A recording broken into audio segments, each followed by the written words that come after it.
So, good afternoon, everybody, and welcome to our October WIT session. For those of you that are joining for the first time, WIT is about women in technology. It is not specific to women who work in technology, and it is not only about women who work in technology. This primarily is a networking and a space that we create learning opportunities and leadership development tools, and we share insight and information with loads and loads of people. And as I mentioned earlier, this month is Mental Health Awareness Month, which is quite appropriate because if you think about how this year has gone, essentially we're in the 10th month of the year, and 8 months of that has been complete mayhem. So probably now more than ever, you know, if those of you that are runners, if you were doing the comrades, we're in the poly shorts right now. So you've just run a very, very long way, 60 Ks on your legs, and then you've got this massive hill in front of you still to climb. That's where we are. That's October 2020. And the problem with that is that we are all facing this tremendous pressure consistently from every angle at all the time. And there's a lot of information and a lot of support out there about that. But one of the things that I've counseled a lot of people on and engaged with a lot of people on is, what is self-care? So just for most of you on this call, I think there was one guy, I did share this with my company, and one guy joined. I'm not sure if it was for him or for his wife, but so I'm just going to make a sweeping statement quickly and say this particular gender that is on this call are notoriously the worst at self-care. So you're all nodding. Most of you don't. I've only got 3 people with their cameras on, and those 3 people are nodding. But so if you are a woman and a mother and a wife or a significant other and an employee or a boss and a friend, a sister, a daughter, and so on, you can see this list of priorities. I've got to 8 things, and I still haven't mentioned you. And that's where we treat self-care. So all of you are putting out fires left, right, and center, making sure everyone else eats properly, making sure everyone else sleeps properly, making sure your family go to bed properly, don't have too much screen time, and making sure that you're checking in with your colleagues. Are they fine? Is everyone okay? Thumbs up. How do you feel? But I think most of us are guilty of not turning that around and focusing on self. Okay, so I have invited 4 incredible people to speak to us today. We're going to kick off with a longtime friend of mine. Bridget and I were actually at high school together, and she's a chiropractor, and she's going to start us off this afternoon speaking about the benefits of chiropractor. Then we're going to Marceau, who's going to take us through some easy to do but very beneficial yoga movements and why that's so important. And then we have a brief insert from one of my colleagues, Anka, who's going to just discuss her platform about mental well-being and reaching out. And our last speaker of the afternoon is Ishana, who's going to be taking us through Sophrology. So really exciting. I'm very excited for all of this. So just a few house rules. As of now, please turn off your camera unless you're the presenter. Please make sure you're on mute. Absolutely use the raise your hand function if you want to ask the speaker a question. And definitely write comments in the chat, please. And away we go, Bridge. That's you. Thanks, Laura. Hi, everybody. I hope you're all well today. Hi. Please bear with me. This is my first time on Microsoft Teams, so I'm still getting used to it. Bridge, just hang on 1 second. Sorry, Ishana, sorry, wouldn't you turn your camera off, please? Thank you. There we go, Bridge, sorry. Cool, no props. So yeah, it's my first time on Microsoft Teams, so bear with me as I navigate. I'm going to attempt to share my screen with you in a moment. I want to talk to you today about chiropractic and about looking after yourself in this age of technology. Can we have a show of hands? How many of you have ever been to a chiropractor?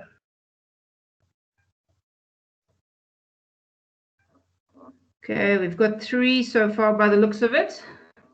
So not many of you know what chiropractic is all about. Okay, we've got another. Cool. Alrighty, so let's hit this screen share quick. And it's not giving me an option for PowerPoint. Alrighty, so we'll just try without the PowerPoint. Right, chiropractic is a bodywork modality. It's focused on impacting your nerves. Your nervous system pretty much runs your entire body. And although a lot of people associate chiropractic with joints and muscles, the biggest impact is on the nerves. And what we're trying to do with the chiropractic adjustment is change the basic functioning of your mechanoreceptors, turn them on, fire them off like crazy, and get them to turn off your nociceptors. Now, those are big words, which I'm going to explain in a moment. But basically, chiropractic is something that we do by hand. A lot of modern day chiropractors do use some gadgets to help them along, but primarily we use our hands and we palpate the body, feel where there's stuff going wrong, and then try to correct that. So let's talk about mechanoreceptors. Mechanoreceptors are the nerves in your body which help you feel. So light touch, deep pressure, muscle stretch, joint movement. So mechanical movement of the body. And that's where chiropractic comes into its power. By giving short, sharp thrusts to your joints, like on your spine, even your ankles, your toes, your elbows, your shoulder, even on your bones in your head, we can change the impact of those nerves, and that directly turns off nociception. So those are your mechanical receptors. Talking about nociception, a lot of people, if you have any biology or a little bit of physiology, you might have heard of nociception, and you're probably going to associate it with pain. Pain is only one little part of nociception. Nociception is actually stimulation of the autonomic nervous system. So when nociception hits the brain, we turn on our stress buttons, which is not great. We want to turn those off. We want to stay as calm as possible. The other function that we have with nociception is muscle spasm. We also have vasoconstriction, so that's a narrowing of the blood vessels. And then we have the subjective experience of pain is triggered by nociception. Nociception is cumulative. In other words, it's running all the time. Your body is sending off these signals to your brain all the time. So you're feeling the pressure of your bum on the chair. You're feeling the pressure of your elbows on your table. You're feeling the strain in your neck. All of that information goes all the time to your brain, but it has to reach a certain threshold for you to register it. Once it reaches threshold, then you start to feel, oh my gosh, I'm sore, my back aches, my head aches, my bum's been sitting in this chair all day, it's painful, can't take it anymore. And we need to turn that off. There's only 2 ways that we can turn off nociception. One is by mechanical movement, and the other is by thermal changes. So we're going to change the temperature by applying ice or heat. Now you know why icing your ankle when you've rolled it actually helps. And mechanical reception, that's where the power of the chiropractic adjustment comes in. Now you've got a basic understanding of chiropractic. I actually had a video I wanted to play for you, but I'm sure most of you have seen those videos on YouTube. They're quite fun to watch and oddly satisfying when you hear the neck go pop or the lower back go pop. What I want to talk to you about now is 4 things that impact our mental health and our physical health due to technology. So the first effect of technology is our blue light, We have way too much blue light exposure these days. So blue light is vitally important for brain functioning, for mood, for mental health. But when we have too much, it's going to send us completely the opposite way. Blue light can damage our retinas. So we get eye damage, we start to get blurred vision. It can even go as far as macular degeneration, which is where the retina actually starts to break down. The other thing that happens with blue light is that if we overexpose ourselves to it, especially at night, we end up messing up our circadian rhythm, which means we don't get to sleep on time and we don't get enough sleep. Most of our blue light exposure at night comes from laptops, TVs, cell phones, and these new energy saver light bulbs that we've all been programmed to put into our houses. So if you can, if it's at all possible, with as much balance as possible, turn your cell phones off from about 7 o'clock. Try not to watch TV in a dark room. Try to have some ambient light around if you are going to watch TV. Turn off your cell phone, turn off your computer and your laptop so that you're not overexposing yourself to blue light. And then also, if you can, don't have fluorescent and energy saver light bulbs. Go back to the old ones that give off the sort of more orangey and yellow light spectrum. If we've messed up our circadian rhythm, there are some very, very, very severe consequences in terms of our health. Lack of is associated with Alzheimer's disease, diabetes. It's associated with obesity. It's also associated with depression and increased cortisol levels. So basically, if you're not sleeping enough at night, you are aging dramatically. And one of the easiest ways to fix that is to reset our circadian rhythms by turning off our blue lights, making sure that we're getting afternoon sun exposure and then evening sun exposure as well to trigger the melatonin in our brains. On top of that, with all of those effects from the blue light and the stress that it causes, get yourself adjusted. This is what I was talking about earlier. When we can take the chiropractic adjustment, apply it to a joint, we automatically impact the autonomic nervous system. We turn off all of those stress responses that our modern day technology are creating in our systems. The second thing I wanted to talk to you about is coveting too much. Now you're kind of thinking, what the heck are we actually talking about here? When we covet too much, we're looking at a lifestyle that's almost accessible to us as working women. Media shows us all these beautiful pictures of luxury yachts and scuba diving trips and hotels in foreign places and all these things that we should aspire to. And it promises us that they're just there. We can reach them if we just work that little bit harder. If we just put in that little extra effort, if we just suppress our own needs a little bit more, we can have all of this wonderful stuff for our families. That coveting, way back in around 1869, the early 1900s, was known as neurasthenia gravis. It was a disease that was diagnosed in America. They never really found the cause for it or a cure for it. But what they did discover is it was at the turn of the century, when technology was starting to really run rampant and consumerism was starting to be a thing. You no longer plowed the land and got your millies or your maize. You no longer milked your cow for your milk, and you no longer took the eggs from the chicken yourself. You now went and bought those at a store. Instead of living on the land, you now lived in an apartment block or in town in a townhouse. Instead of, at the end of the day, taking a load off and sitting in the fields in the open air, you now went to cinemas, theaters, and to places like in America, Coney Island, where there were roller coaster rides and all of that kind of stuff to be had for fun.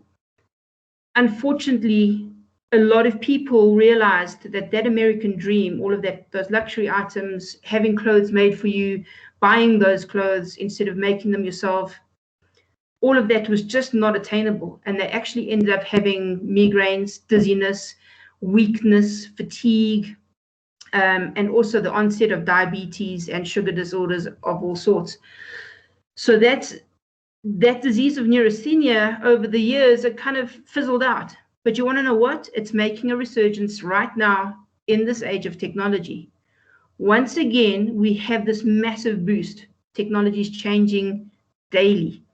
The expectations that we're shown grow daily. The aspirations that we have grow daily, and we just can't reach those.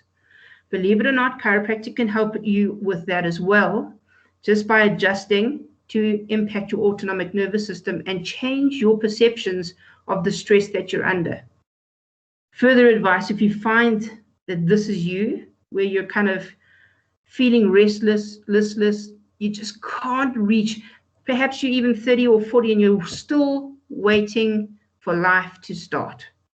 I don't know if any of you feel like that, but if you do, take a moment to sit back and assess two things. What can you have right now, and what do you actually want? Take a few things off the menu. If you're looking at social media and technology and it's showing you yachts and islands and Drakensberg and the Cape and the Maldives and the Seychelles, as well as Mount Everest and some volcano in Hawaii, pick one. Take some of the others off the menu and start to close the gap between the expectation you've been sold and the actualities of your lifestyle and your budget, so that you can thereby reduce some of your stress. Get adjusted. As chiropractors can help you with that as well. The third thing I wanted to talk to you about,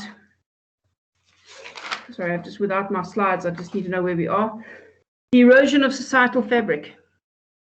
Like Lauren was saying earlier, we spend so much time on media, on technology, looking after everybody else. Most of that these days is happening through Facebook, through Twitter, through Pinterest. Instead of actually sitting and having a cup of coffee, instead of chatting, instead of giving each other's hugs, we're kind of high-fiving each other online and commiserating online and sending our condolences online or our happy birthday online. All of that means that our need for oxytocin in the body is not being met. Oxytocin is a wonderful, wonderful hormone. It helps you feel bonded. It helps you feel secure. It also stabilizes your psychology. Believe it or not, oxytocin can keep you out of depression. So that's another effect that society is experiencing now with technology. We're not hugging enough. We're not having deep, meaningful conversations enough. We're not breathing with each other enough. All of those are vitally important to induce good feelings of happiness, love, connectedness, trust, all of those wonderful, happy feelings. Right now, we are completely isolated, most of us. Some of us are still working from home. Some of us are back at the office, but still hiding behind masks and sanitizing hands and not touching each other. So it's really, really difficult. One of the best ways you can get oxytocin into your system, believe it or not, chiropractic. It's stimulated by deep touch. It's stimulated by joint movement. It's one of the reasons why yoga is so important in oxytocin release as well. And you're going to hear from Marceau later, who's going to talk to you about yoga. Vitally important that you move, listen to music, hug a lot. And for all of us ladies there, also sex is very good for oxytocin release. So get some of that as well, but also come and get adjusted. Let's move on to some of the more structural things that technology does to us. You can see me on video at the moment. I'm sure you can see my absolutely shocking posture. So my head is forward and slightly lower than my shoulders. My shoulders are hunched up and hanging around my ears. And I can guarantee you that this particular posture is how most of you sit all day, especially if you're stuck behind a desk, especially if you're hovering over a laptop, and even when we're texting. So here we are looking at the phone, doing a text. Believe it or not, text neck is actually a thing. Text neck, as it has come to be called, is actually known previously as anterior head carriage. And what happens is the head drops forward in front of the shoulders. I'm going to turn sideways. Have a look at my neck. This is anterior head carriage. So here we sit, hovering over our laptop. You can see the roundedness of my shoulders. You can see the droop of my head forward. All right. This is possibly one of the most pervasively poor postures you can sit in. And it is induced by technology. It's induced by sitting at a desk all day, every day. What happens when we have anterior neck carriage, that for every centimeter the head comes forward, it weighs about 5 kilos more than it should. And that's all to do with physics and levers and all of that kind of stuff. It brings the head in front of the center of gravity so that these muscles here at the back of the neck are working extra hard to hold your head up. What that results in is a stretch on the nerves, stretch on the spinal cord, and stretch on the brain itself through the brain stem, which thereby alters the functioning of your nerves. Every single nerve in your body that supplies your blood vessels, your heart, your gut, all your internal organs, your toes, your feet, your legs, your genitals, everything, every single message, every single nerve has to go through your neck. And in this position, every single one of those messages is altered. So this is why this particular head posture and this particular slumped over the desk posture is so dramatically bad for you. It's one of the reasons why you absolutely need to have it corrected, is because it affects everything. So I'm sure you can guess in this position, even if you're just sitting there, and you can try it out for yourself: sore neck, muscle tension, headaches, top of the list. Easy things to think about when you've got anterior head carriage. But you want to know what it also affects your digestive system. So the anterior head carriage posture starts from about the mid-thoracics. Don't know if you can see that, round about here. Those are the nerves that actually impact your gut. They're the ones that control the sphincters that open and close to let food into your stomach and let it out the other end to go into your digestive tract. So if those nerves aren't firing properly, those sphincters aren't going to open and close properly, and we end up with reflux. We end up with heartburn. We end up with regurgitation. We end up with constipation, because the nerves that supply the actual peristalsis of the gut are also in this area of your spine. So they're not working properly either. Another thing that happens, just physically, structurally, the chest tends to sag.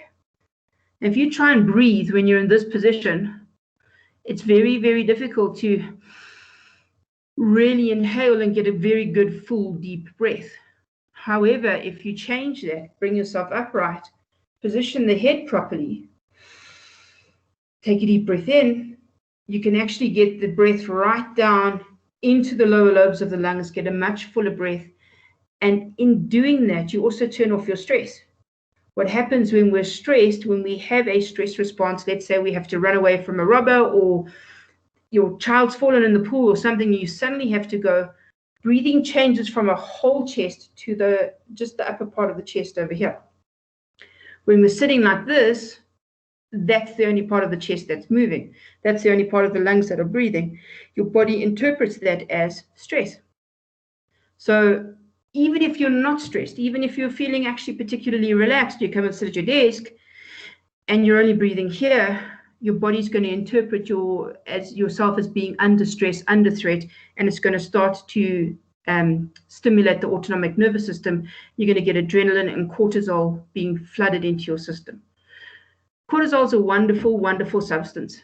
It regulates our stress response when it is secreted in small amounts in individual events. Most of us are subjected to cortisol on a daily basis. Just by sitting at our desks, the deadlines we have to meet, little Johnny's not doing so well at school, you had a fight with your hubby, your boss is telling you you're going to get fired or retrenched next week, you had a fight with a taxi on the way to work, you know you're going to have another fight with a taxi on your way home, and you forgot to buy milk. So cortisol's flooding your system. And under chronic conditions with cortisol, elevated cortisol levels, you're going to start experiencing collagen breakdown, lack of collagen production, hyperstimulated pancreas, which means that your insulin and sugar levels are going to go all wonky, which leads to diabetes, which leads to obesity. All of this is very aging. Once again, chiropractic can help you turn that off. Chiropractic can help you correct this ridiculous neck posture. One of the other impacts of the anterior head carriage that's vitally important, especially for mental health, is chronic fatigue or fibromyalgia. What happens here is in the base of your skull, just below the eyes, there's something called the cribriform plate, and it's a plate of bone that's got lots of little holes in it, and the fluid that surrounds your brain is supposed to flush out through there, drain into your lymphatic system, and go out for excretion. Then fresh fluid is made, and the whole cycle happens again, so that your brain and your spinal cord are bathed constantly in this nutritious fluid that brings oxygen, brings nutrients, and it's nice and clean and fresh. However, when you're in this position, head down, with your head forward, your neck forward, and your head hanging, that cribriform plate can't work properly. It doesn't drain the fluid properly. All of that fluid tends to accumulate and slow down. You end up with symptoms of fibromyalgia, which fogginess in your brain, forgetfulness, memory loss. Because the chemistry is not right, you're going to end up with muscle aches and pains all over your body. You end up with a very, very slow lymphatic system because it's not working from the top down.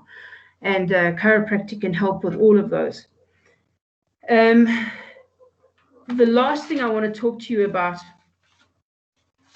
is the pressure of your seated posture on your lower back and on your joints. So especially knees, ankles, and hip joints, which for us women are absolutely vital. Most hip replacements are done on females. Most knee replacements are done on females, except in the sporting world, where guys tend to have a little bit higher knee impact and knee surgery than females. But in general life, majority of it is females, and it's because of our weight-bearing nature. We bear more weight in general than men. We have more fatty tissue around our butts than men in general. And the seated posture can amplify that weight dramatically. So what happens when we're sitting, if we're sitting up straight, the load on the discs inside our spine, if you can picture the disc kind of round like that, looks almost like a tire. It's got a very tough outer ring and this nice soft gelatinous middle. And that gelatinous middle can shift ever so slightly forwards and backwards, depending on how you're sitting. Most of us tend to sit very slouched in our seats. We flex our spine, we slump down, and we tend to work in this position here.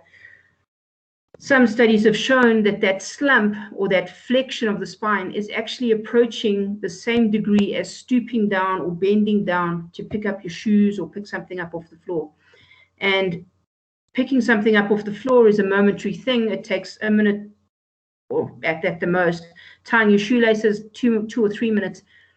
Sitting all day, 8 hours a day in this position is going to squash your discs so that the fluid in them leaks out. They dry up. They become brittle and friable. And the ligaments and tendons in the back tend to stretch into the wrong shape and length as well. So that whole back area becomes weakened. On top of that, when you're sitting, you've turned off your glutes, your bum muscles, you've turned off your hamstrings or the backs of the legs, you've turned off the quadricep muscles, the fronts of the thighs, and you've turned off your abs, as well as your deep core muscles known as the psoas or iliopsoas complex. When you turn all of those muscles off, one of the things that happens is that your body does not use glucose or fat as much as it should. It burns neither of those. These four or five areas are your biggest burners of those metabolites. And when you're not using them, they tend to build up in the blood. So what happens there is we end up getting heart disease because all of the fat is still in the blood and it goes and sits around the arteries and the vessels. And we end up getting things like diabetes and obesity. This is called metabolic syndrome. So sitting literally makes you fat. Sitting loads your discs. Sitting also absolutely causes joint damage. So if you can imagine a joint, I had all of these slides ready for you, but for some reason I can't get the presentation going. A joint basically looks like this. One bone joins onto another bone, and there's a tiny, tiny little gap in between, and lying over each bone, there's a layer of cartilage. Around the whole thing, there's a capsule. Okay? So when we sit, what happens is the joint compresses together. The space gets narrower. The fluid, because it's not moving, doesn't flow. Now that fluid should be nourishing the outer layers of this cartilage. The inner layer closer to the bone gets blood supply from the bone, but the outer layer is very avascular and it depends on the fluid that's running around in that joint to nourish it and hydrate it. So now we've compressed this joint. The fibers, the cartilage is sitting together. The fluid sitting on the side of it, it's not getting into this inside spot. And if we sit for long enough, the body will actually send fibers between each bit of cartilage. So it starts to get what we call adhesions. So what happens in frozen shoulder, when you hurt your shoulder and you don't move it, the adhesions start to form and it gets all gritty and grindy. So what happens then is those cartilaginous surfaces break down, they become fissured, and the capsule around the joint becomes tight. It gets shortened and shrunk. The ligaments supplying the joint get shortened and shrunk, and the tendons don't want to move. So you stand up from sitting, you might be 25 years old, but you've been sitting all day and you feel like an 80-year-old because your knees don't work, your ankles don't work, and your lower back isn't working. In this way, you're prone to injury. In this way, you're prone to needing hip replacements, knee replacements. You're also prone, because of your cortisol levels, to not be able to repair the damage to that cartilage, because you need collagen to do that. You'll never be able to repair it properly, but with less collagen, even the little bit of repair that would have happened is not going to happen. This is why it's so vitally important that when you're at work, get up, move around. Even if it's just to stand up and sit down again, make sure you're doing that at least once an hour. Preferably go for a little walk. Go and get your cup of tea, go and get your cup of coffee, even when you're working at home. Make it a priority to stop your work, get up, move around, stretch a little, take a deep breath, make sure you're sitting up straight, make sure you're dropping your shoulders, and more importantly than anything else, get adjusted. Go and see your chiropractor and use that modality as a very important part of your self-care. It's not the only part, not by a long shot. Self-care needs to be an ongoing thing. Self-care needs to be a priority for each of us as women, because if our cups are empty and our bodies aren't functioning properly, we cannot be there with those other 8 or 9 things that are usually on the list before us anyway. Thanks very much. Thank you, Bea. That was really insightful. I can see all the comments. So before I let you go, I do have one question, which I know is a common question. So as I mentioned earlier, I've been going to you for years. In fact, when you were studying, I was one of your... my guinea pigs. Guinea pigs, yes. Bridge, can you allay everybody's fears about that nerve-wracking neck twist where people think you're going to break their neck? Okay. That is probably the most common question I get in practice. Are you going to break my neck like they do in the movies? Okay. So, yes, it's entirely possible for the neck to be broken like you see being done on the movies. But that's not chiropractic. Chiropractic is short and sharp. It's a very small movement. To break the neck, you have to take it all the way from one side to the other, rip all of the blood vessels, all of the ligaments, and all of the tendons in the neck all in one go and fracture the bone. So to do that, you need to be around about as strong as Arnold Schwarzenegger, at the same time around about as fast as Bruce Lee. And most chiropractors are neither of those. Okay, physiologically, what's happening is there's a specific window of range of motion. So your normal range of motion, it's because we're going to turn our head from side to side. We've got normal motion to this side, normal motion to that side. Beyond that, we have what we call end feel and joint play. And that's the part where the is operating into. Those are sort of subconscious levels of movement or ranges of motion that you need to be able to get into to get your normal range of motion. If those are blocked, your range of motion will be here instead of there. Beyond those is where we get into the pathophysiological range of motion, where we're going to break stuff. And there's, like I say, you have to be as big as Arnold Schwarzenegger and as fast as Bruce Lee to really get manually into those positions, or possibly even like a car impact, a motor vehicle accident impact would break you there. So the normal chiropractic adjustment is not going to happen. The noise that you hear is just, it's like a bubble of gas breaking inside the joint. So that pops, that bubble of gas that forms pops, and that's the nice crunch that you hear. Nothing gets torn and nothing gets damaged.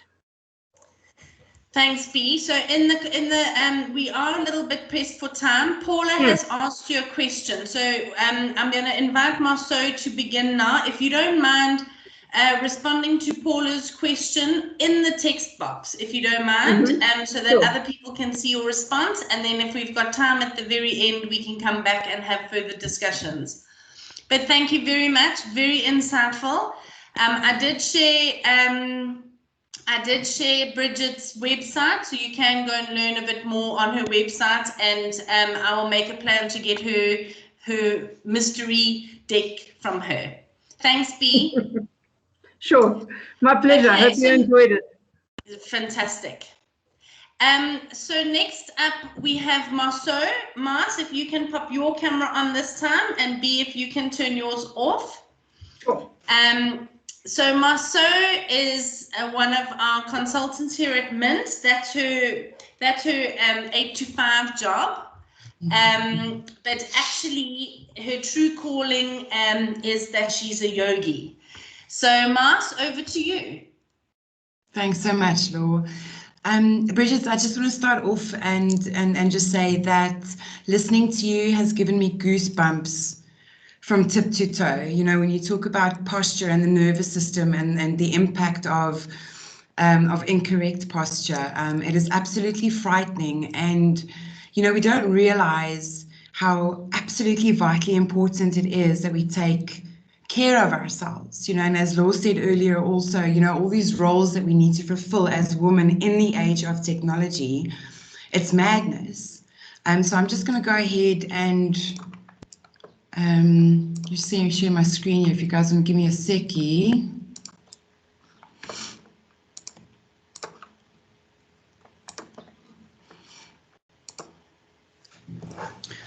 Can everyone see that? Are we good? Yes, perfect, Mars. Just can you minimize your chat box?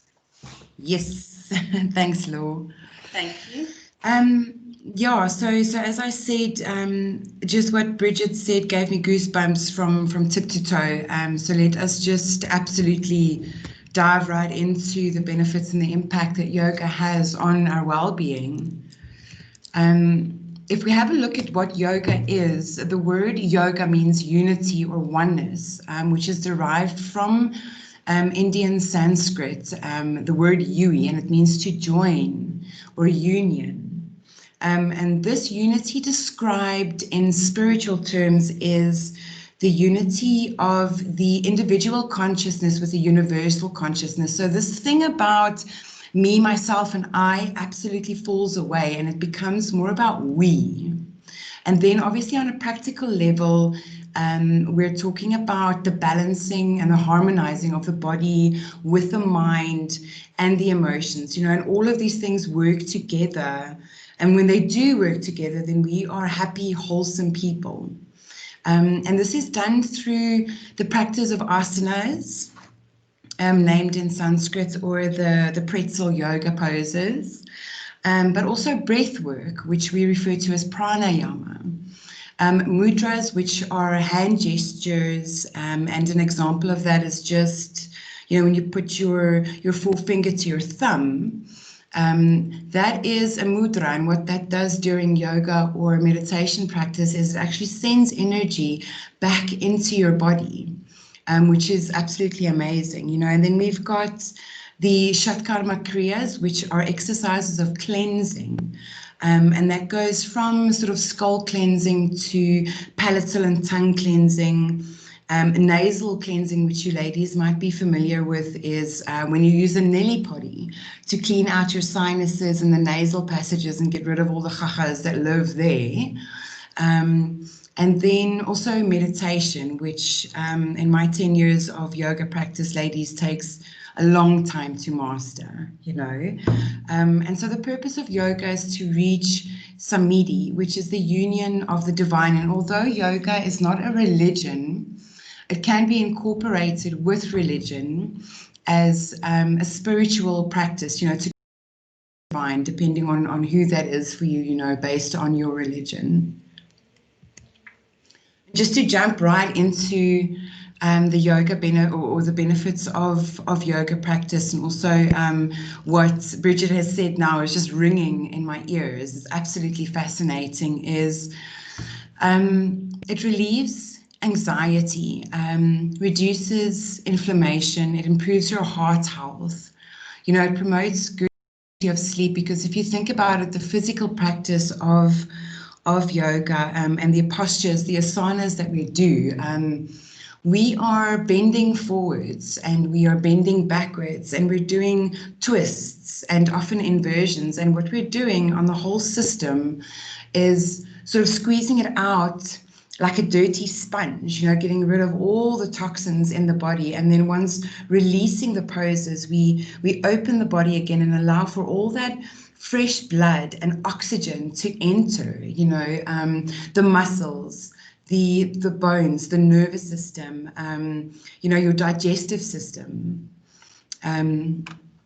Yeah, it improves our flexibility and balance. And the reason for the little asterisks here is, if you think about flexibility and balance, we often think about the sort of the physical part of it, you know, that you're now able to touch your toes, or you can stand in, let's say, tree pose for a minute without losing your balance. But here we're also talking about sort of your mental stamina, you know, your mental flexibility and balance, because yoga challenges us in the sense that you're in these poses and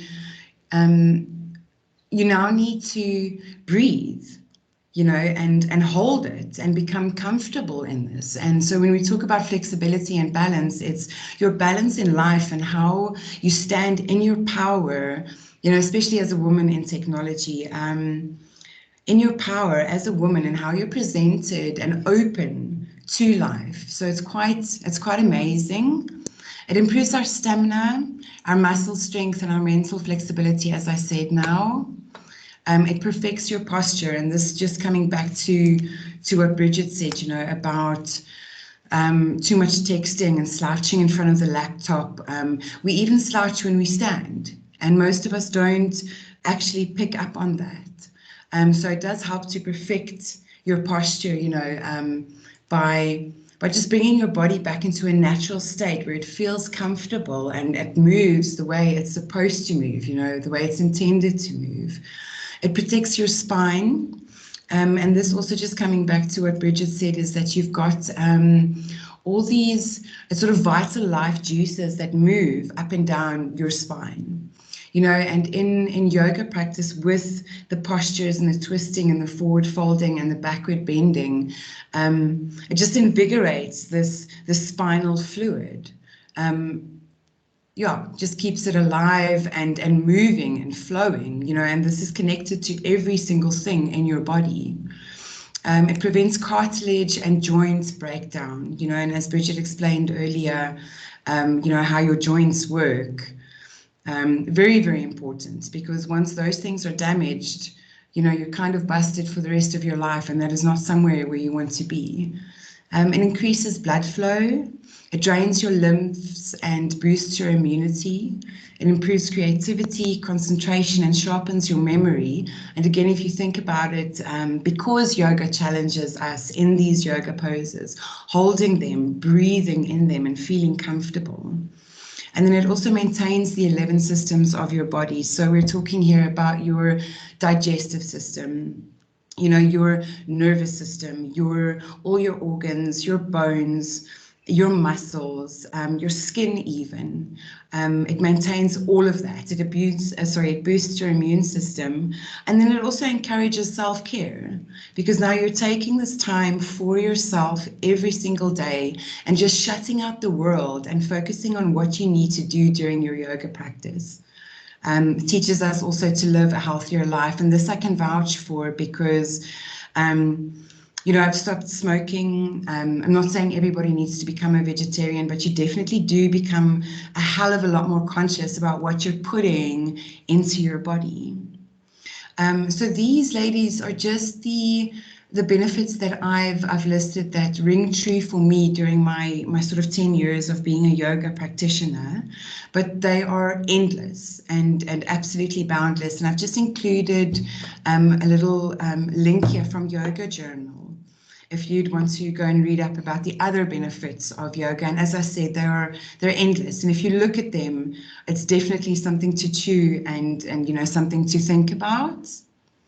And just onto our next slide. Yes, so Laura asked me just to share a few easy yoga poses that we could all sort of do, none of this pretzel pose and complications. So the first one is mountain pose.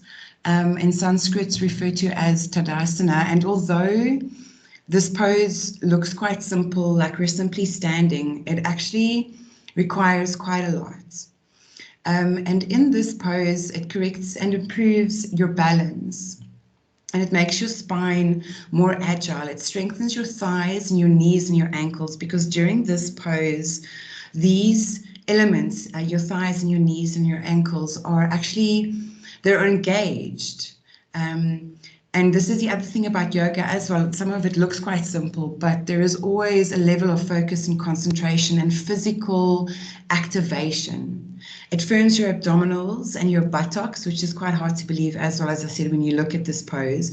But when you're standing upright and your chest is open and you're breathing, you'll find that your abdominals, these are sort of the core muscles that hold everything together, that hold you up while you're sitting, while you're standing. It provides relief from sciatica, and it opens the chest for increased air take. And that is vitally important, because we want more oxygen. We want more blood flowing through the system. And so our next pose is forward folding. And I've just chosen this one. In Sanskrit, we call this Uttanasana. And as you can see in this pose, by bending forward, what happens is that our liver and our kidneys are sort of spread open like wings. And this allows for, fresh blood to enter that system and just get rid of all the toxins, that we keep in our liver and our kidneys. It it helps reduce symptoms of menopause. It improves digestion. And again, when you look at this pose, in the forward fold, we're scrunching forward. So the digestive system is all scrunched up. So now we're squeezing all the toxins out. And then once we come out of the pose, we're opening. And again, the blood and the oxygen is just flowing in there and getting rid of toxins in the digestive system. It calms the brain and it helps relieve stress and mild depression. And this is quite true. Again, if you look at the pose, in the forward fold, gravity is pulling you forward, which means you've got fresh blood, flowing into the brain. And, that is exactly what we need, just to woosah a bit and calm down. And then it also reduces fatigue and anxiety. So, if you can't get to bed, ladies, do yourself a forward fold and see how far you can go and hold it and just breathe. And you'll find that when you do go to bed, it's a hell of a lot more comfortable and you fall into that restful state a hell of a lot easier. And then our next pose is the goddess pose, Utthata Konasana. And as you can see here, it is quite a powerful pose, but it's not a difficult pose. And this opens the hips and the legs and the chest, and for us women, hip openers are quite a challenge. It stimulates the urogenital system and the pelvic floor. So when we talk about the urogenital system, it's not just our reproductive system, but it's the secretion system in the body, again. So now we're working on a healthy reproductive system and getting rid of toxins within the system. It challenges our focus and mental toughness by holding this pose. And if you ladies go and try this on your own, you'll discover that staying and breathing in this pose, you can feel the burning in the legs and the hips. You can feel the energy traveling up and down the legs. So it's really, really a great workout for the inner thighs there and just opening the hips all together. As I said, it strengthens the legs and promotes a stronger back. And then it also tones the glutes and the core, because you try holding that for 2 minutes and tell me that your bum doesn't burn. It's a great, great pose. And then just a twist in goddess pose. And the reason why I love twists so much is that it's so health giving for the spine. It builds your core and the strength in your legs and the core, as I said. And then it also maintains normal spinal rotation. And very often in yoga, what you find when you move into a twist is there is that little bit of a click or a pop. And I think Bridget referred to it a bit earlier. It's a gas pocket, and that's completely normal, but it also just allows again for, the spinal fluid to move correctly as it should. It induces fresh blood into the abdominal organs upon releasing of the twist. So again, you're twisting the lower part of your body in one direction and then the upper part of your body in a different direction. So it's like squeezing out a dirty sponge, getting rid of all the rubbish. And then as soon as you release it, you're allowing fresh blood and oxygen just to enter the body again. Absolutely fantastic. And then it improves digestion. And that's also just based on the whole squeezing of the organs and then, just unsqueezing them, releasing them. Okay. And so our last pose is a supportive back bend, and I've chosen this pose because if you're going to try this, then you are in control, absolutely in control, and you cannot go any further than what your body will allow and to where it feels good. So this absolutely lowers stress and anxiety. It improves your posture and the spine flexibility and mobility. And if you look at it, it's because we're opening up and all the vital life juices are just flowing again up and down the spine. It stretches out your abdominal muscles and it increases the oxygen levels and then opens the diaphragm to breathing. And as Bridget mentioned, and we all know how absolutely important it is to be in touch with that breathing. And then it also helps to alleviate back and neck pain. So the next part of the slide here is just a little video that Laura and myself put together. It's just a combination of these poses. If you'd like to go ahead and try it, ladies, and you'll see immediately the benefits. You feel more open, you feel taller, and you can feel the shifts that happen in your body. So if we can go ahead and go into that, give me a seckie. Okay. So we'll start with our first pose, that is mountain pose. And in this pose, you just want to come to stand up nice and tall. Curl your toes up towards your face just so that you can feel the corners of your feet and then lower them down. So we want to activate the knees and the thighs and then just tuck the tailbone in slightly. And what happens now is that automatically your root is activated and the energy is pushed up and your body automatically wants to stand up nice and tall. So you're rolling the shoulders back and the arms alongside the body, fingers spread out nice and wide, and just stand tall and breathe in mountain pose. And the longer you can hold this, you'll feel the core is activated, the abs are working, the glutes are working. And this perfects your posture, helps you stand up nice and tall, nice and straight. Just breathe. Okay, ladies. So our second pose is forward fold. And what is important about this pose is that we want to be hinging from the hips with a straight back and leading with the heart. So if you need to bend your knees to get into forward fold, that's absolutely fine, as long as we're hinging here and the back is straight and we're flowing forward with the heart forward. So from here, you can just relax the abdomen over the legs, straight back. And just forward fold, release. Relaxing the head and the neck. And if you're more flexible, just coming back up, if you're more flexible, then we can take it from here. Still leading with the heart and flowing down. And relax. And just come out the same way, rising up, heart forward, straight back. Keeping the hips nice and secure. And that's forward. Okay, so we'll take the goddess squat from mountain pose, and you want to come to bring your legs as far apart as you can and turn your feet out, toes facing out. You want to squat down, belly in, and again, we just want to tuck the tailbone just to send the energy up into the spine. So once here, see if you can lower down a bit, keeping the tailbone tucked, nice and tall, shoulders rolled back, and either hands at heart center. And if you're feeling a bit stronger, then just open into your Anjali Mudra. Okay. And just hold and breathe. And to come out, you just come back through center. When you rise up, you can feel the energy traveling all the way up to the heart. And just bring it back to our mountain. Bring it back to goddess.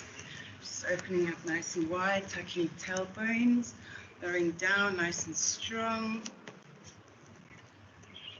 And once you find that balance, just go ahead and lean forward a bit.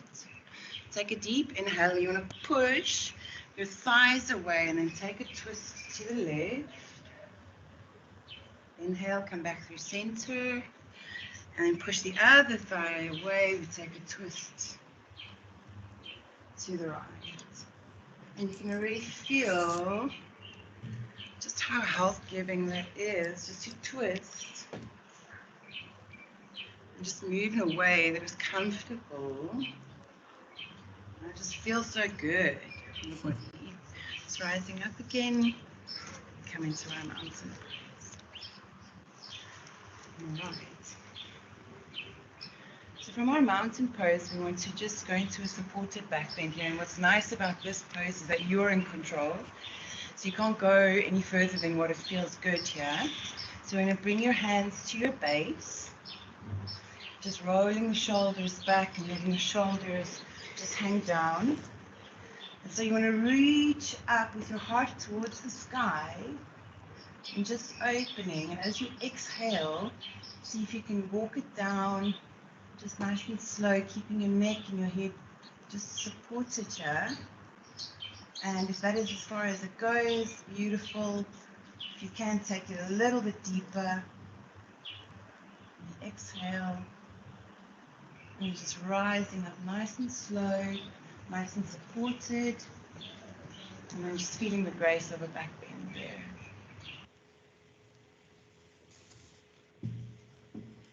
Thank you, Marceau. Thank you, Marceau. Oh, sorry. That was flipping amazing. Thanks, Lord. Just at the end here, I've included a little YouTube video when you guys are having a look at our presentations a bit later, just in terms of exactly what happens inside your body when you practice yoga. I was a bit concerned that we'd run out of time, but it's really, really super, super interesting. Thanks very much, ladies. Awesome. It was just reading the comments here. I think a lot of people have either been doing yoga themselves and seen the benefits, or you've definitely opened their eyes to the benefits, and it was really great to see how the two go together with chiropractic. So thank you very much for sharing. Thank you. And you're more than welcome, everybody, to keep asking questions in the chat. We're going to move on to our next speaker. Anka has got a little ad break here to tell us a little bit about what she's doing with regards to supporting mental health. So I want to just share that. Okay. Anka, are you there? Yes, I am. There we go. Can you pop your video on? I have. Can you see me? There we go. Hello. Cool. Mars, can you turn your video off, please? Thank you. Anka, I have shared your slide so people know who you are, and if I'm doing it correctly, people should also see your contact details there. But can you give us a intro into what this is all about? Yes, absolutely. So I am very passionate about mental health, having struggled with it myself ever since I can remember, in our family and then personally later on as well. And I've always really loved the format of storytelling as a way of growing and connecting people. So what I came up with was outofmymindbox.com was born out of an idea to create a platform for people's mental health stories. And so I created the website and then didn't do much about it for a few years until finally lockdown came along, prompting me to better myself. And I started running a monthly event online where anyone who wants to can come and join. And basically how we ran the format of the first event was that there would be 3 or 4 main speakers who kind of prepared themselves a little bit to tell a bit of their own mental health stories. And then we'd open the floor to if anyone else wanted to share a bit of their story. And then most importantly to me was that it's not just for entertainment, but that we come out of there with some tools and solutions. So how we end each session is the people who've shared will also share what coping tools and strategies they've used that have really worked for them.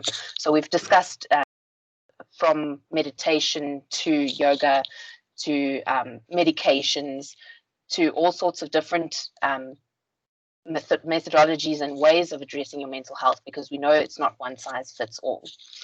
So that's basically what the event is about.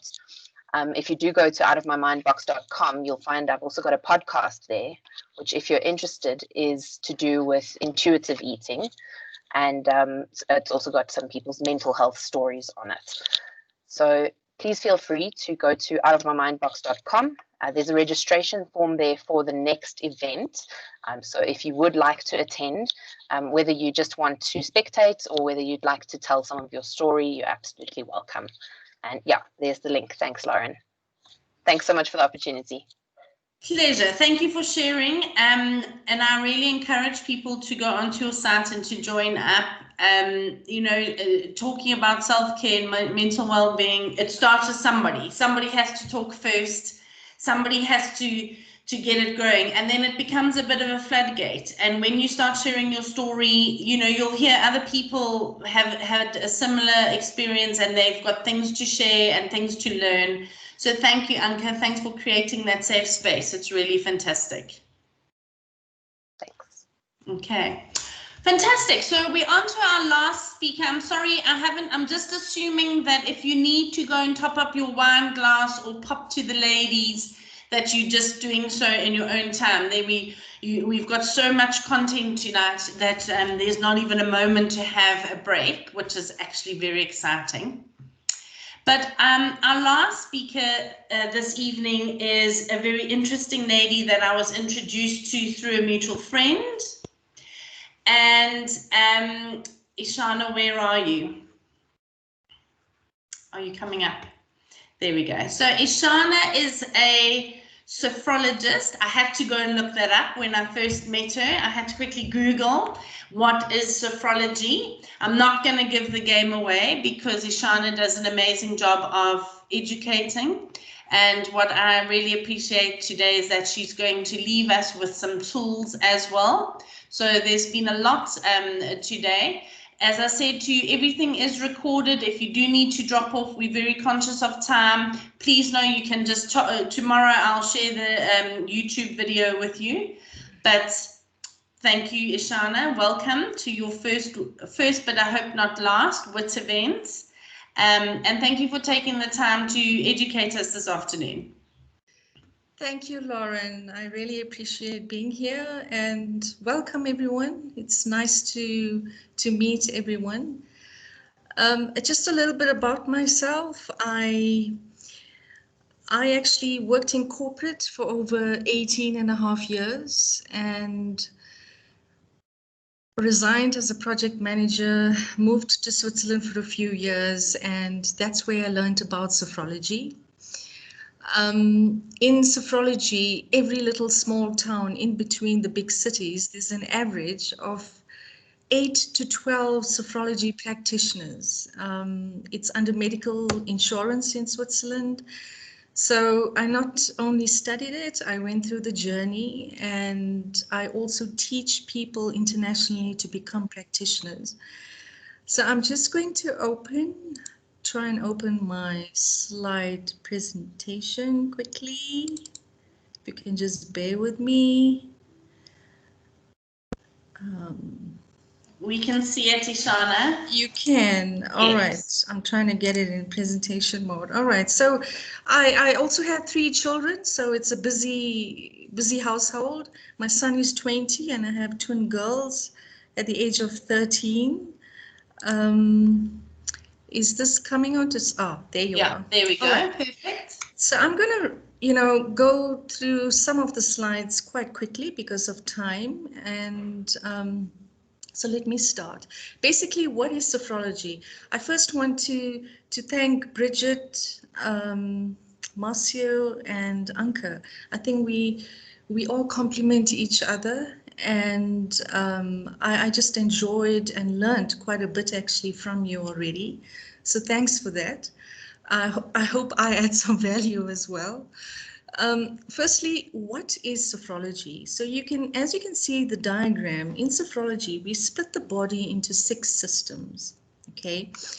And you'll actually experience it during the exercise. For example, the first system looks at your head, which consists of your brain, sensory organs. Your second system looks at your neck and throat area, the shoulders and the outside of the arms and hands, and moving down the body. So sophrology is a very gentle, simple, but highly effective wellness technique that is practiced actually for over 56 years all over Europe. Okay, it is approved and accredited internationally, and it activates, harmonizes, and stimulates all the cells, organs, muscles, glands, bones, and systems of the body. Okay. It's holistic, meaning that our components, mind, body, spirit, and soul, work together for every single session I do in sophrology. Okay, and those work in tandem. It consists of various breathing techniques related to sophrology, simple exercises, but yes, highly effective, visualizations, very, very strong on visualizations, and what we call dynamic relaxation methods and techniques specific to sophrology. So it's flexible, meaning that I customize exercises to suit each individual's needs, because we must remember that each one of us are different. Okay, we store stress in different parts of the body, it impacts us differently, and we respond to stress differently. The various positions that we do is sitting positions, standing positions. You can be lying down on the bed. Anyone can basically do this. It's for children right up to retirement. You can, even when you're unwell in hospital, you can do sophrology. People on wheelchairs can do sophrology, okay? So a little bit about its origination. Professor Alfonso Caicedo, in 1960, he was the founder of sophrology. He was a neuropsychiatrist, and he dealt with war traumatized and depressed patients, and he did not want to administer any drugs. So he introduced sophrology into the world, and he died on the 11th of September, 9/11, can you believe? Not so long ago, all right? Dr. Raymond Abrazol was the main ambassador of sophrology in the world. He actually introduced it into all the corporates, the hospitals, into sport, into schools especially, And he was really, really passionate about sophrology being practiced as a preventative method in our lives. And obviously we know what that means. Why wait for something bad to happen, for example? Why not prevent ourselves from falling ill, all right, and building our immune systems? So he died in 2010. Okay, what does sophrology actually mean? Translated from Greek, it means the study of consciousness in harmony. So if we break down sos, harmony, friend, consciousness, and logos, the study of. Okay, need for sophrology. Now, if we look at the 4 quadrants, all right, and I'm sure, I mean, even I have experienced some of these. I'm sure our friends, our family, colleagues, etc., we have all undergone some of these in our lives in the past or present. And stress, obviously, is one of the huge contributors to this. For example, if you look at our physical body, back pains, serious diseases, headaches, for example, emotions, you know, lack of confidence, irritability, fear, panic, behavioral issues like certain addictions, obesity, medication, spiritual, negativity, depression is huge. Huge in our lives, and especially in schools now with kids as well. You know, some of us are becoming so dependent on medication at such a young age that's not good. Okay, so whether you are an employee at any organization, whether you're a company or own a company, whether you are a parent, a child, we all need a coping mechanism in life today, especially. And we want to prevent, we want to manage, and we want to overcome these things in our lives. So that's what sophrology is. It helps as a coping mechanism in your daily lives. Okay. So one needs to be psychologically, physically, and emotionally balanced in order to function optimally. And it can be in any job we do, not only corporate, even as a mom, as a housewife, you know, any profession in life, you have to function at your best. And this is what sophrology enables. Now I'm going to talk about the 4 levels of sophrology. All right. There's actually 12 levels of sophrology, but I'm not going to sound overwhelming. Let's just look at 4 for now. It's about small steps. Each level consists of 6 to 8 sessions. Why 6 to 8 sessions? If you remember that diagram on the first slide, we split the body into 6 systems. So we work each individual system of the body in every session. Okay, and that enables you to focus and concentrate on every system. So if you look at the system, you're looking right down to cell level. You're looking at organs, glands, muscles, bones, tissues, etc. Just out of interest, from level 5 to level 12, it goes right down, sophrology goes right down to atom, molecule, fetus level. All right, so it's quite deep. Sophrology really goes down quite deep. So the first level, we look at body awareness.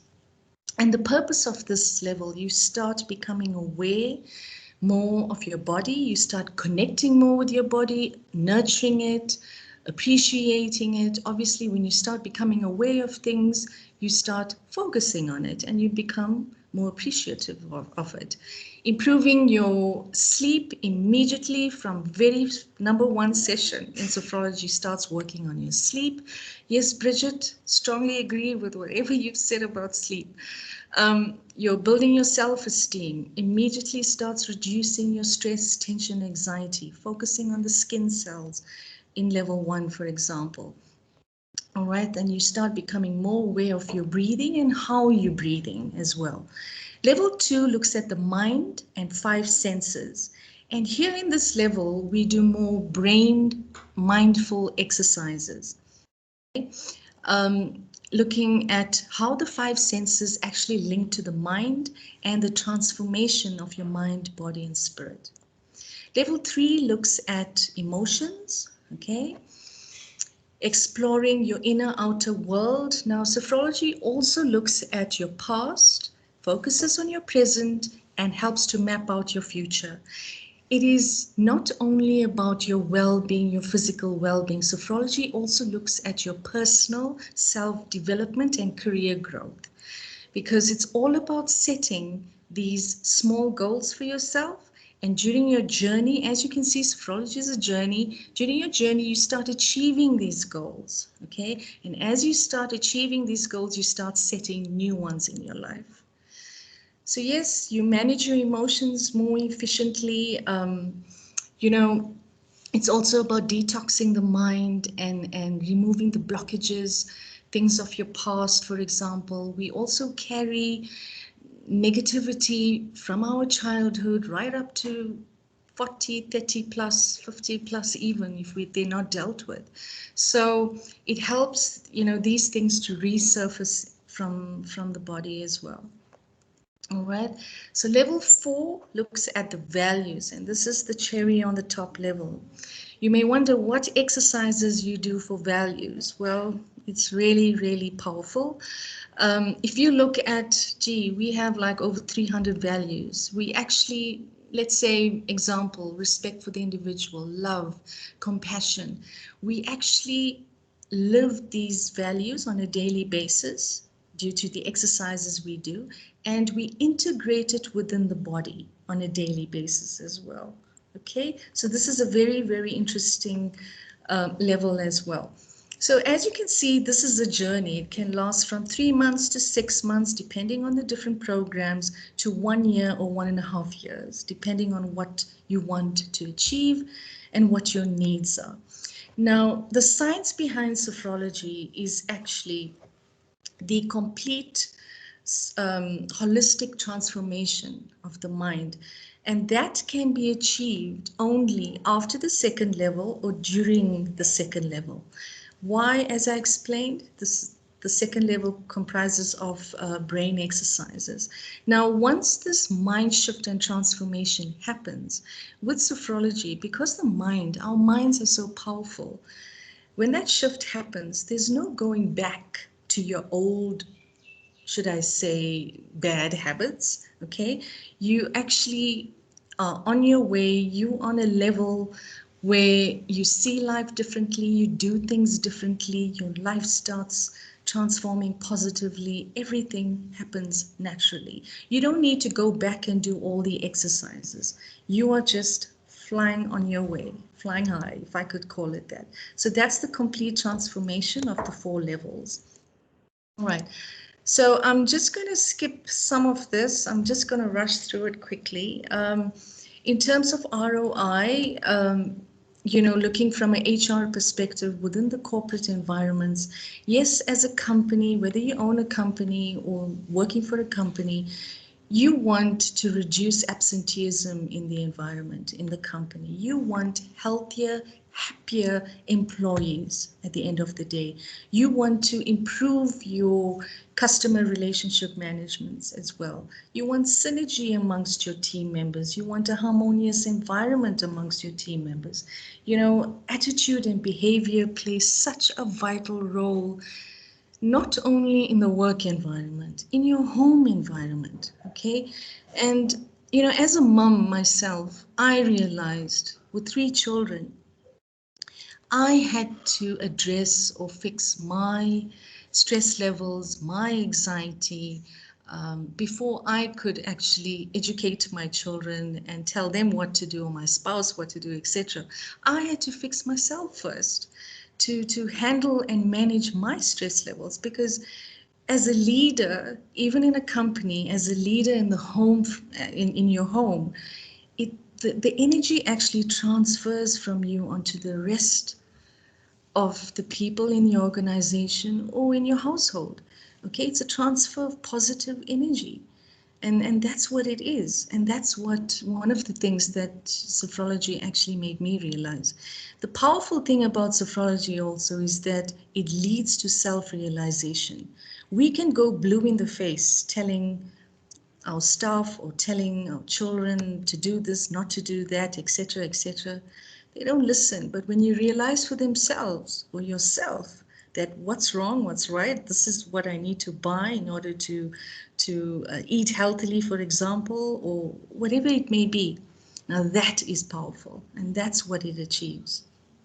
Okay, I do get sidetracked sometimes. Please bear with me. Lower staff turnover. Yes, employment, performance, and productivity as well. You know, that's important. Reduced healthcare costs, for example. And you know, sustaining the company image as well. Okay, so benefits in terms of, for example, personal development. Now, I could customize various programs depending on the organization's needs as well. So just going through some of the things, removes fears, okay? Now, many of us have maybe perceived as little fears for some, but it's, you know, it's huge for people. Okay, and there's specific exercises in sophrology that I would practice to overcome fears in an individual. Fears could be afraid of flying, fears of certain animals, speaking in front, you know, public speaking in front of people in an event, nervousness, whatever it may be. Aware of your strengths and weaknesses. If we do not address and we are not aware of our weaknesses, how are we going to improve? Boost your confidence and motivation. Decision making, whether it's short-term or long-term decisions that impact our daily lives, okay? You have to have a clear mind in order to do this, right? And the nice thing about sophrology is it empowers you to take control of your own health and well-being. You don't need to rely on anyone to do this. Jumping the gun, how it works, when I do a session for about an hour with you, okay, the exercise is about 20-25 minutes long. You get an audio recording of every exercise, which is yours for life. You practice it on your own at home. You can do this exercise anywhere, at the beach, on the beach, in your garden, at the office. You can do it at any time, at any place. Okay, it's very flexible. Helps you to manage and resolve conflict. Yes, manages, copes with your stress, tension, anxiety, prevents and handles burnout. Now, people, this helped me to overcome my burnout. I did not know I was in burnout when I resigned from corporate. And it has helped many of my clients as well in burnout. Now, you know, burnout can have different impacts on people, and you don't even know you are in burnout until something drastic happens, okay? Achieve full potential and capabilities, right? We sometimes forget, we are not aware of what are our capabilities, what is our full potential.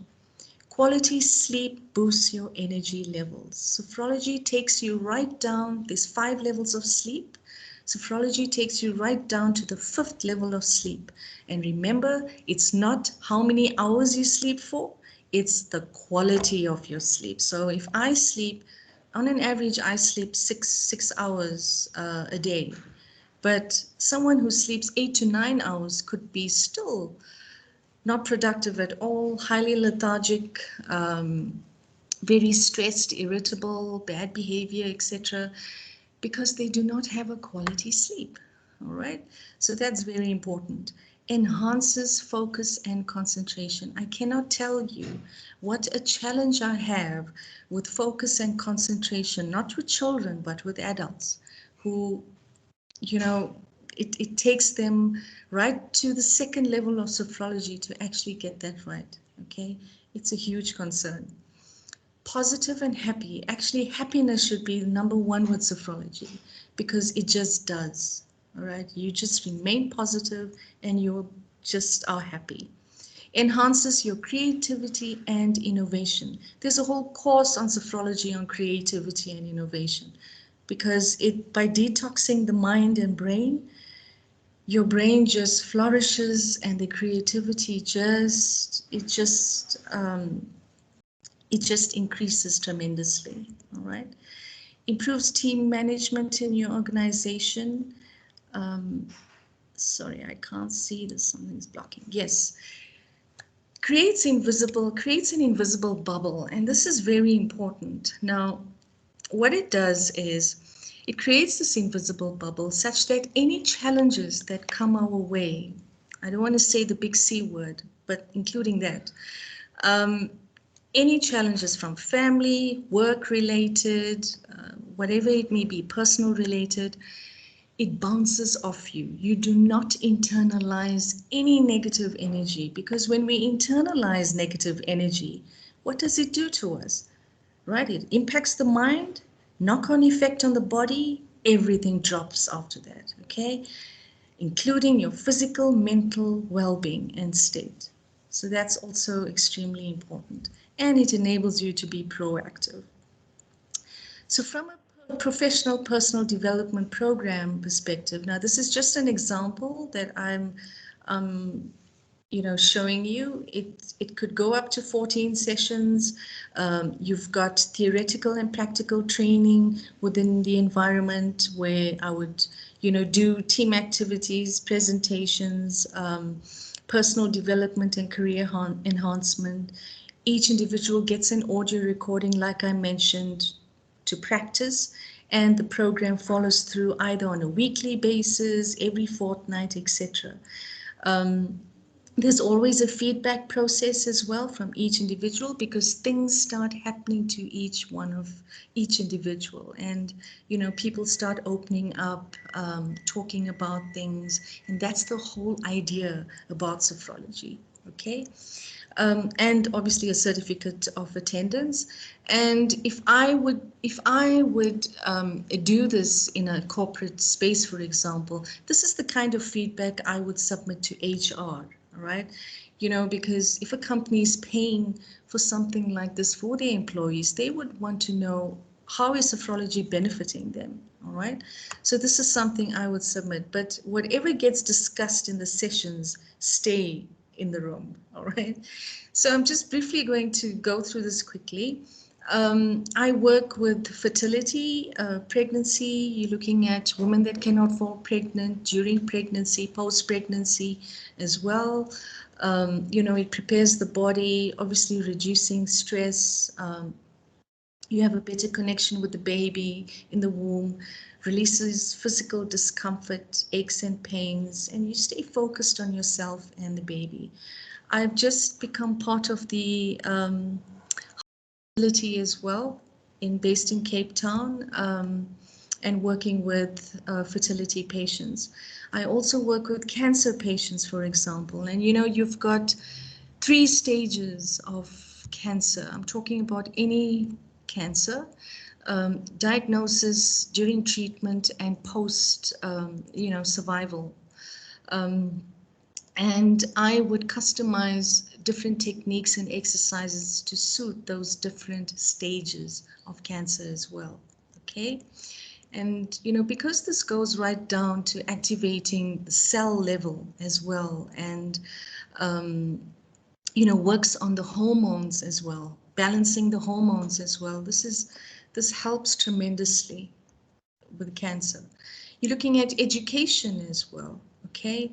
Now, many of us in corporate space, I know I did, I also continued studying as well. And this helps tremendously. The techniques, you can even do it while doing your exam or before your exam. So it helps on that, in that aspect, and looking at sport as well. So as you can see, things like focus and concentration will definitely help with sport.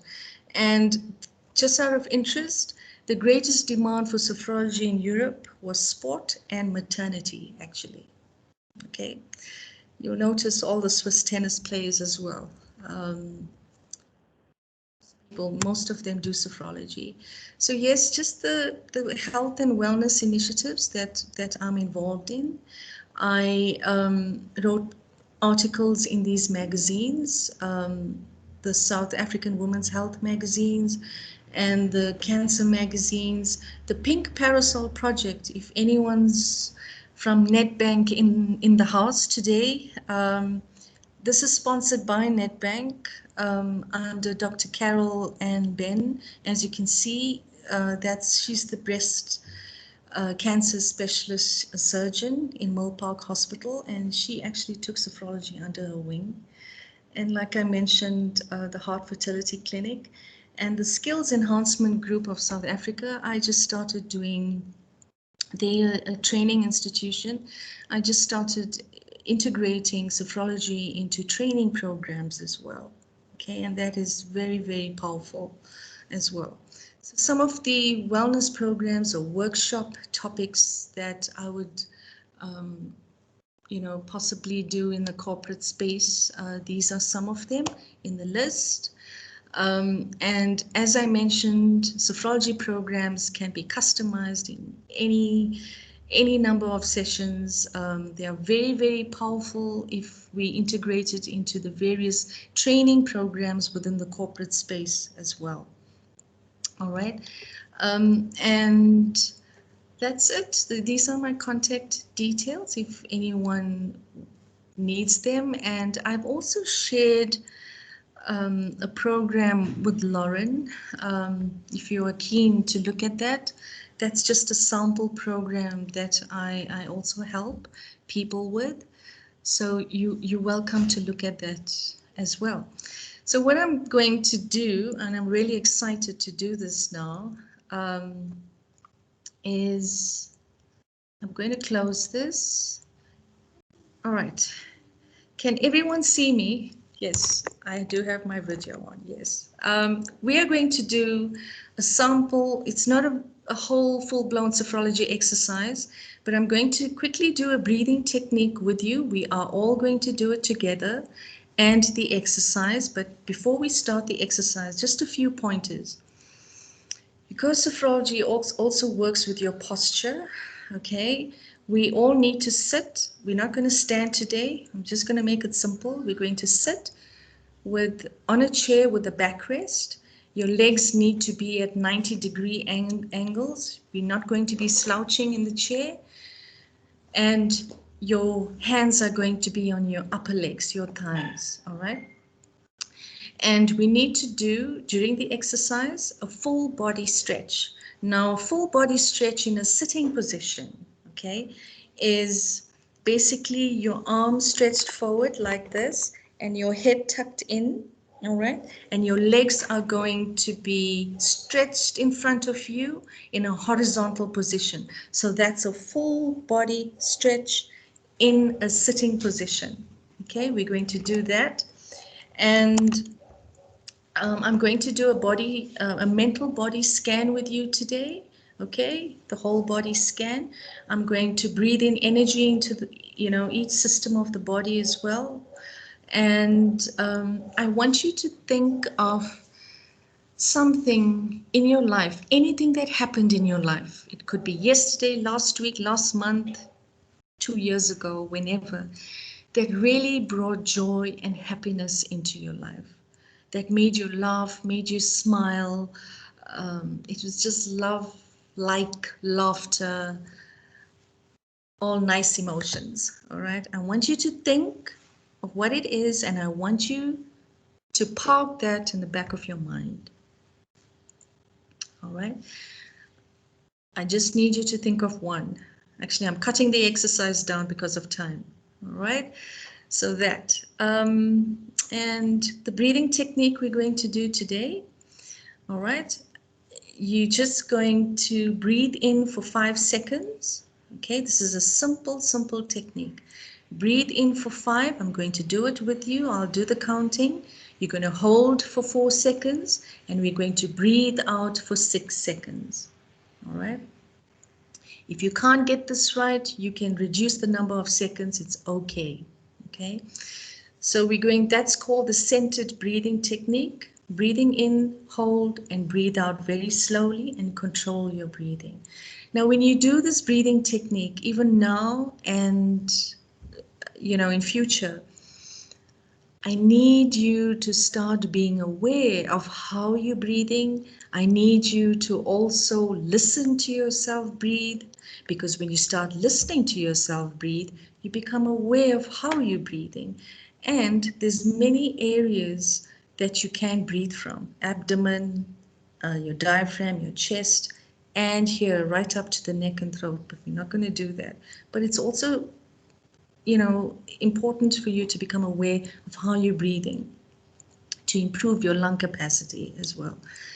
All right, so let us start. Okay, we are going to do the entire exercise. Oh yes, I forgot to mention, with your eyes closed. We don't open our eyes in sophrology. Okay, so let us start. I hope everyone is ready.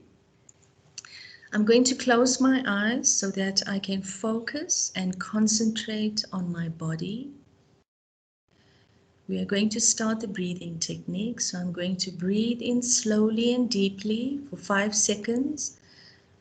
2, 3, 4, 5. I hold my breath. 2, 3, 4. I breathe out slowly. 2, 3, 4, 5, 6. Breathe in. 2, 3, 4, 5. Hold. 2, 3, 4. Breathe out. 2, 3, 4, 5, 6. I breathe in again. 2, 3, 4, 5. Hold. 2, 3, 4. Breathe out slowly. 2, 3, 4, 5, 6. Okay. Sorry I had to shorten that breathing technique, but you can do this for a few minutes, as many times as you like during the day. Very important. All right.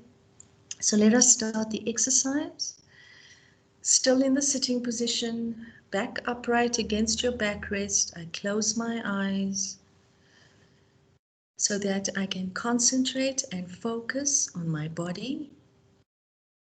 I become aware of my body upright between the earth and the sky. I become aware of sounds far away outside the room. Aware of sounds inside the room or nearer at hand.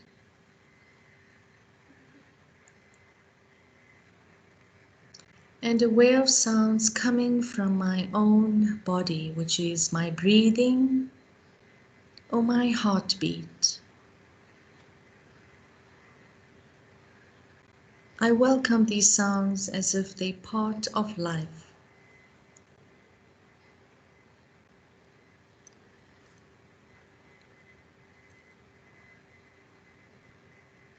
And now I become aware of everything that's happening in my right hand. All the physical sensations in my right hand, as if it's the first time I notice that I have a hand. I become aware of my forefinger, my middle finger, my ring finger, and my little finger. Aware of the back of my hand, my wrist, aware of my forearm, my elbow, my upper arm, the whole of my right hand. And now I focus and concentrate on my left hand. I become aware of all my fingers in my left hand. The palm of my hand, my wrist, my forearm, my elbow, and my upper arm. I become aware of the whole of my left hand. And now I compare my right hand to my left hand. I compare the weight of each, the size of each, and the temperature of each. I now focus on my right foot, all my toes on my right foot. Focus on my ankle, my lower leg, my knee, and my upper leg. I become aware of the whole of my right leg.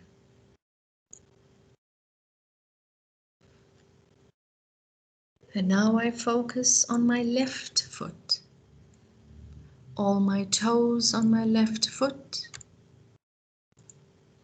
aware of my ankle,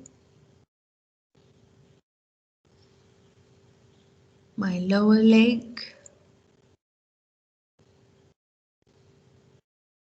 my knee, my upper leg. I become aware of the whole of my left leg. And now I compare my right leg with my left leg. I compare the weight of each, the size of each, and the temperature of each. And now I focus on my head, everything that's happening in my head. I become aware of my forehead, my eyes and all the muscles in and around my eyes, my nose, the air that I breathe in and out, aware of my ears, my mouth and jaw area,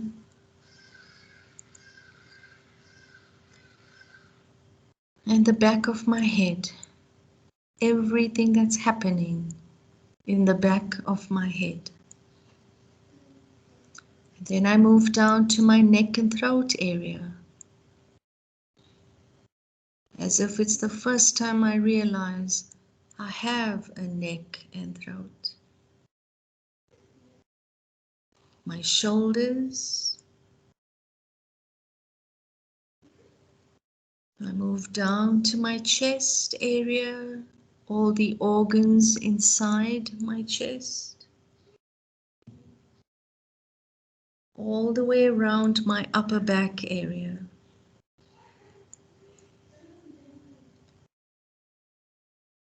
I move down to my abdomen, all the organs inside my stomach,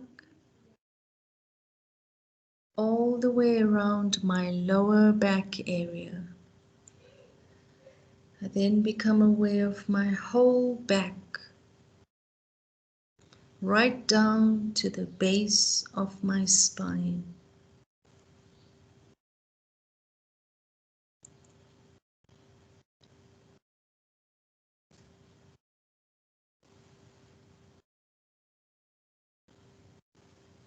I now breathe out to empty my lungs. I breathe in deeply through my nose. I hold my breath and I stretch my whole body, head tucked in, hands and legs horizontal. I tense and stretch my whole body a bit more, a bit more, a bit more. Tense, tense, tense, tense. And I release, I breathe out, let go. Breathe out all the tensions from the whole body. Just letting go.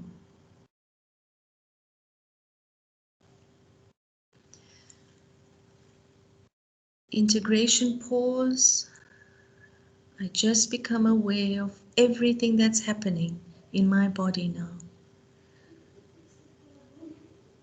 Eyes closed, focusing on the sensations in my body.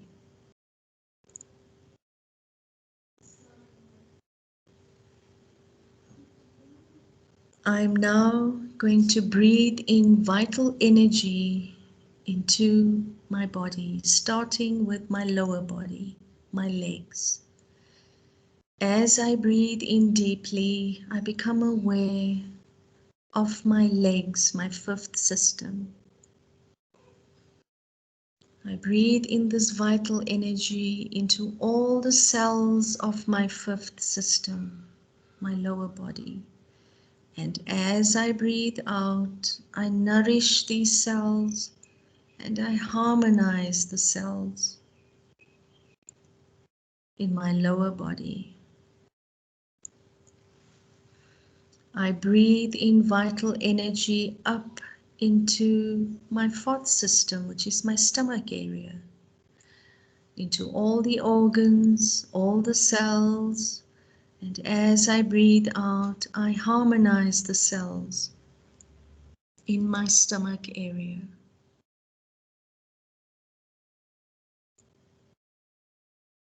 I breathe in vital energy up to my chest area, into all the cells and organs in my chest. And as I breathe out, harmonizing the chest area.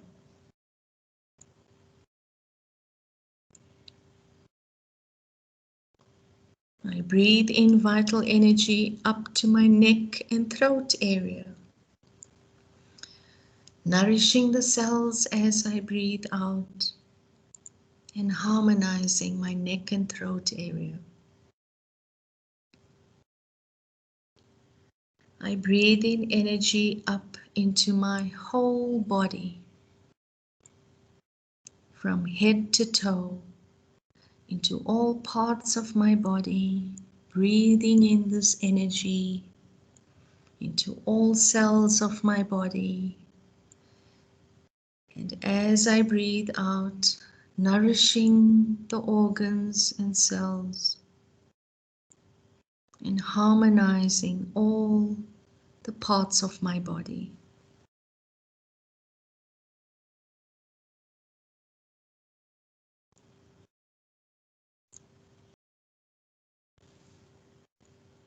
Integration pause, just becoming aware of all the physical sensations in the body now.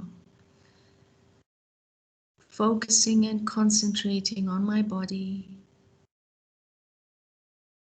and everything that's happening.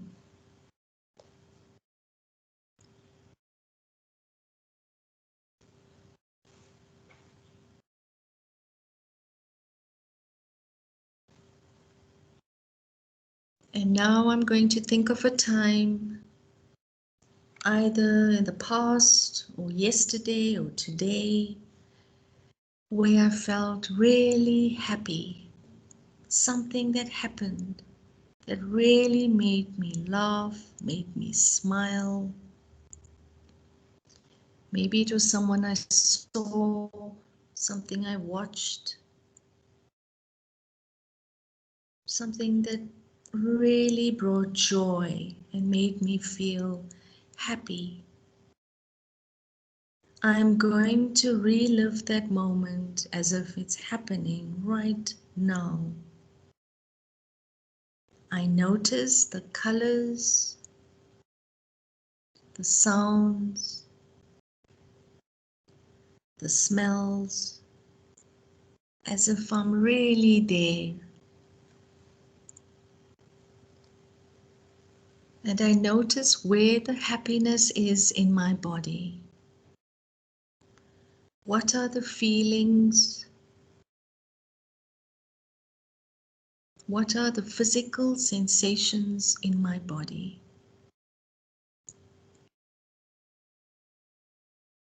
when I'm thinking of this happy moment and I'm living this happy moment of my life.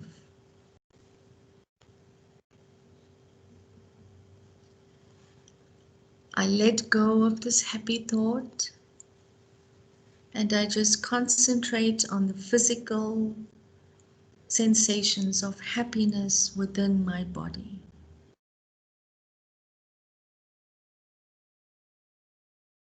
Aware of everything that's happening in my body now.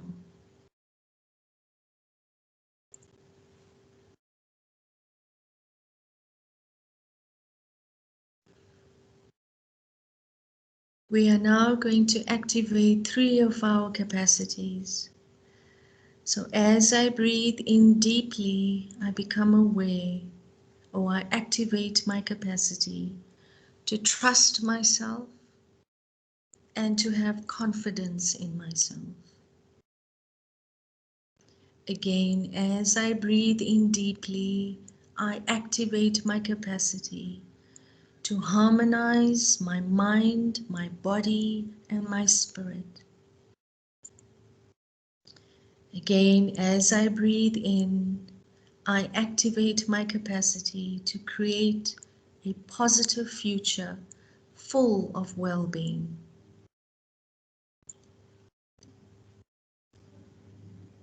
And now I slowly start to move my feet. I let the movement come up through my body and I start to stretch or move my body the way my body feels like stretching or moving. And when I'm ready, and only when I'm ready, I can open my eyes.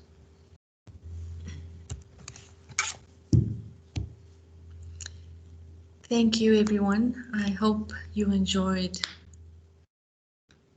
that sample exercise. I'll be very impressed if anyone's awake, Ishana. Everybody has gone into a slumber. Well, that's good. That means it worked. We have to play some gentle music now and gently wake everybody. Yeah, the music, I normally have that in all my recordings. But you know, some people don't like music, some people like music. But with Sophrology, you don't really need music. It's okay. So one question there, Jean-Dre's asked is, with Sophrology, are you doing, are there particular poses and movements that you do? She said it sounds very similar to yoga poses. No, it's not. There's no posing. You do some virtual walking with, you know, there's virtual walking in level 4, but there's various sitting positions, standing positions. On each level, there's a different posture where you sit differently, which works on your body and your concentration and the nerves of the body and everything else. You never sit on the floor. You're always on a chair, or you're lying down.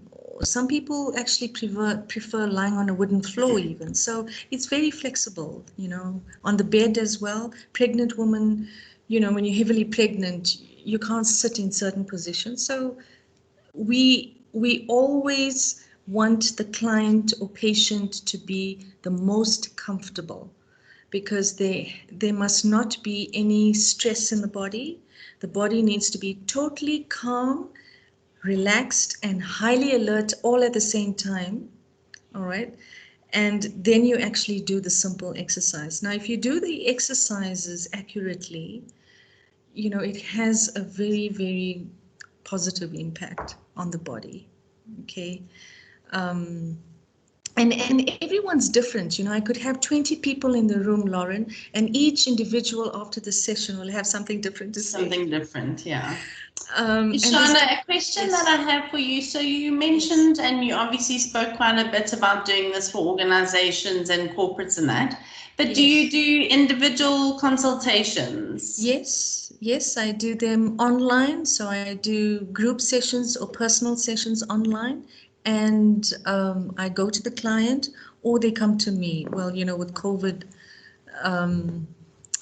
that wasn't happening. So online. Sophrology was always practiced online. I did my whole course online via Geneva, Switzerland anyway. When I left Switzerland and came back to South Africa, I continued doing my master's online as well. So, there's no touching done by me as a sophrologist. Yes. And because you get an audio recording of the exercise, you have that for life, and you can't buy that on the shelf anyway. Yeah.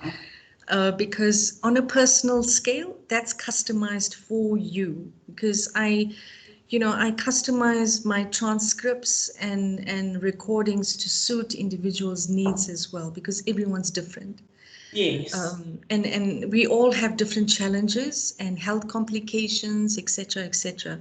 So before I take a client on board as well, on a one-on-one scale, I do a very in-depth questionnaire looking at your current state of health, your goals in life on a personal scale, career perspective, because, that's what sophrology, that's why I'm so passionate about sophrology, because it just doesn't address one thing. Yeah. It addresses everything. It's that dynamic relaxation methods and techniques are phenomenal. The journey of transformation, people, it's just phenomenal with sophrology. And it's just about taking small steps and making a start, and making time for yourself, self-care. We're going back to that as well, and just prioritizing yourself, people. It's all about, this takes 20 minutes to do, 25 minutes. And if you can't spend 20 to 30 minutes 3 times a week or 4 times a week, then nothing else is going to work. I'm sorry to say. Even taking your dog for a walk, taking your child in the pram, going jogging, doing something that you love doing, taking that time out for yourself. That's very, very important. Thank you so much, Ishana. I think it was hugely valuable. And to all of our speakers this evening, I think our focus on self-care clearly was well timed. Looking at the engagement in the chat, I can see that a lot of the participants today definitely received this very well. So thank you to all 4 of you. Very, very insightful, and the tools that you've given us. I will publish the video tomorrow, and I'll also share the information. Bridget managed to get her deck through to me, and I have your information, Ishana, so I will share that with everybody. But yeah, really thank you, all of you, and thanks to all the ladies who joined. It's been another fantastic WIT event. So have a great evening. Go and do something calm now, because you're all feeling very relaxed. So thanks very much. Thanks, Ishana. Take care. Thanks, ladies. Have a great evening. Thanks, ladies. Thank you, Laura. Thank you, everyone. Thanks, Cheers. everyone. Bye. Cheers, everyone. Have a